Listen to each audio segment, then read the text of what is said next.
อต้อนรับเข้าสู่ช่องป้าจำลองสหายรถตลาดมาแล้วเนาะไปดูรถตลาดก่อนเด้อ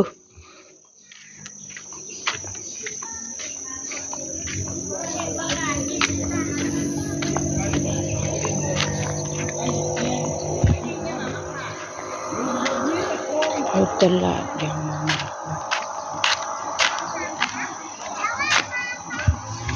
หรือปาไปแล้วยังนะที่ไปแต่เช้าแท้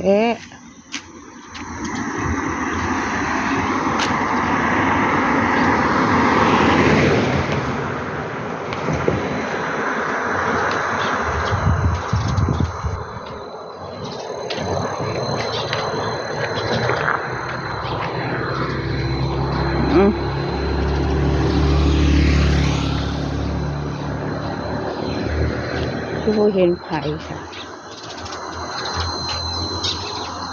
ไม่เห็นใครสักคน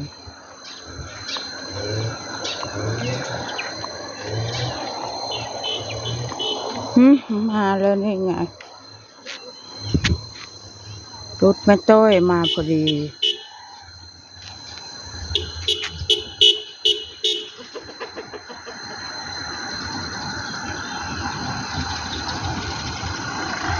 ปิดสวัสดีค่ะสวัสดีค่ะลุงต้อย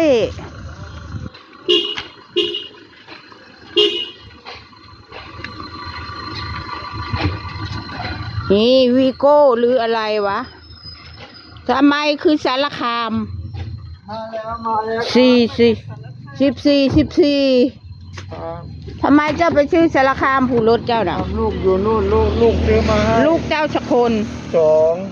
ผู้หญิงหรือผู้ชายคะยังไม่มีแต่ชายล้วนโอ้โหทำเป็นผู้หญิงไม่เป็นๆนี่ก็หนูหวายปักขลำบ่ายโอ้ยมาทำต้งอันนี้ไข่อะไรคะโบดไม่คู่เอาเบิร์ดแล้วไข่อะไรวันนี้ถึงเหมาเด้อ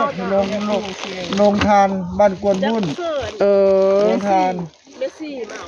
ลงทานบ้านเมสซี่แต่กลับบ้านกับเบิร์ดแล้วลงทานเขามาทำเป็นยังไงขาวไข่ข้าวบ่ถึงเหมา1ไข่ข้าวต้นหงต้นเนาะถุงโยนออกไปถุงให้ประกาศจัดเมสซี่เหมาเป็นขาวจ้ะเหลือแต่แค่นี้นะครับเหลือแค่นี้พร้อมหมดขาวสแกนทำไมเฮ้ยเอากระปุกนครใน2 อัน20 บาทถุงละมันบุญมีโรงทานบุญมีโรงทานลงทานอะไรโรงทานกินผู้เดียวแม่เป็นชายโสดเลยเนาะเปิดเพลงตึมขอถุงได้ขอถุงนี่ลงมามันลงมามันจะเยอะเขาบอกว่านี่เนี่ยเป็นยังลาบโง่หรือไม่มากลาบโง่ยังไม่ได้30เขาถือแบบหมูชาวลูกแม่เห็นฝาตาไปมันหมดเอากระปุกไอ้กระปุกนี่ค่อยเลยสิไม่เอาไปกินมาในของตัวโอ้โหตะแกรงอะไรเป็นดังนี่บางคัดเอาเลยนี่ก็ให้บางคัดมาให้นี่ไปตะโพนนี่มันจะช่วยเมียงหามมันโดนแพร่สันหลังมันบริแพร่สันหลังเขาเอาสีหลงที่บนบริแพร่อันนี้ลูกกระถุงอะไรข้าวอันนี้เป็นไม้นะด้วยไม่ละข้าวไม่ละจ้าไม่ละจ้าจะมันแบ่งกัน5 6จำลองไม่ได้40 บาทจ้ะมาวัดบันกุนบุญคือหอมมองยังไรย่านหนูประกับพ่อที่เหมือนหรอวะพ่อเลยการทอดจะบ้านพอดีพอกันผลึกก็ประกาศเนี้ยเท่านั้น3 4 100 ก็จะบัดสมุนไพรเนาะทางอย่างก็ขอคอจะแล้วบึงนี้ไปขีดยางก็แล้วพอเบียก็พ้นผลแล้วโตอันวันว่าหาวก็มายอดเอาบุปุ้ยใกล้ก็ได้กระดูกหมูไปบ่แล้วว่าผู้นึงผู้เสื้อทรงทาแล้วไปมันก็ได้ไปยอดก็บกแล้วก็มันกำลังยากอยู่อันว่าหินยาแล้วฝนตกหินแล้วก็ทิมมันนี่ก็หลายพันแล้วภาษายาแล้วแปลนั่นน่ะ200เลยไปมือได้ย้อนตัดสินเจอมาป่านเลย ก็เลยไปถึงอย่างนี้นะ เห็นไหมฉะนั้นน่ะทิมน้ำยางถ้าไปมื้อเช้าลงแรงแล้วความมืดอย่างนะว้ายไม่ได้พักมันบ่เนาะแม่นั่นล่ะก็โอ้ยมันทำตลอดเลย ยายจะลงวัดบ่ มันจะไปไหน คือเฮ็ดกระโตะซะดอก มันมีไม่ได้อันซื้อนะไปเถอะฮั่นกันไปเอกจิกทบกัน โอ้ ลือในยุ หรือเราไว้กันเลย จ้า มาซื้ออย่างน้อยจะผิดเราขายอย่างจะเราเปล่ามาซื้ออย่างเท่านะคะเราไปขู่กันเนี่ยกันเราไปเปิด ด่างเขาแล้วต้องเชื่อปุ๋ยสิ ต้องซื้อปุ๋ยอย่างแล้วเข้าไปกูอ๋อแล้วเนี่ยสาวคิดที่มึงจะเราไปอันนั้นเอาเปิดดิ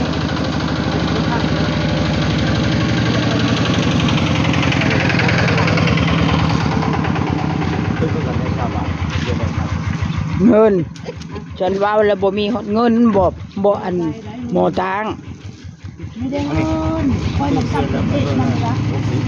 เป็นละลาเก่าค่ะเป็นหรือทำเป็นเบะมันนั่นแหละแม่ในน้องเลยเบะค่าซบ10 บาทก็เบะ โน่เลือกกลับคุณไปซีกลับอยู่นั่นมันไม่ซื้อมันหรอ เปิดเด้แล้วกลับ กลับมาเลย ไปเลย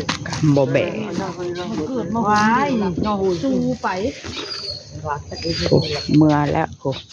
เพราะว่าแต่เจ้าละหมอตั้งเอ้ยคุณยายจำลองก็คือเดียวกำหลาย กำหลาย ลูกก็เป็นจังสั้นและบัก2 คนนะกะ เฮ้ยน้องไข่บอกก็ตัวจะเล่น แมนถุง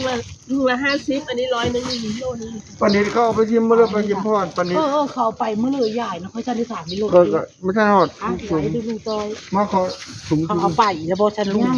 มือนี้เรียกว่าดิบจับ ชัว เจ็บขา หยัง ความเขาอุ่นนี่ว่าดิบจับ เอาถุงใส่ใหญ่ๆแนม ครับผม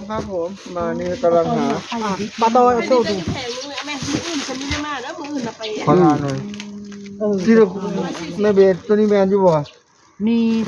นี่ เอามาแล้ว ครับผม นี่ ครั เอา บผม มาวานเมื่อปู่เขาเนี่ย ครับครับ มื้ออื่นเพิ่นบ่มาได้ นี่มาเอาปะ ปลาส้มบ่อันนั้นน่ะหัน แน่จงไปละไร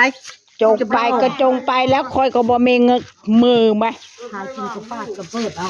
สิแล้วก็ปาดคือเว้าง่าย แรงนี่ได้อยู่กุกอย่างคนน่ะเมื่อนั้นเขาก็ได้ซื้ กระปาด แกงกระปาดไม่ไข่ โอ้ก็ปาดเพิ่นคือไปอยู่ในกกยา เอาสูตรอย่างนี่เมื่อเรามาซื้อค่อยนี่มา คุณจะไปหาหมอจะไป เพิ่นสิไปหาหมอเพิ่นเจ็บขาเรื่องเดาบ่เป็น ไปงานบินขา เรื่องเดาบ่เป็นเจ็บขา เอามาแล้ว ใกล้เท่าเลยใกล้เท่าเลย ลูกคนจับแค่นี้คนป้าก็ล้มตุ่ม อืม ไปวาดนี่เพนย้อยช่องโถแล้วใช่ไหมมุกฉาก แน่ 2 มันใหญ่ลง 3 นับเอา10 100พอดีเนาะ100บ่ล้าน 130 มื้ออื่นแม่ค้าบ่มาเด้อหากินไผกินมันได้หาต้มหน่อไม้หาต้มหน่อไร่หาผักหามีหาเพลือก็หาแล้วโอเคค่ะประมาณนี้นะคะ เพื่อนไปเข้าเอ็ดเพลือจบคลิปแค่นี้นะคะ อย่าลืมกดไลค์กดแชร์ให้ยายด้วยค่ะขอบคุณค่ะ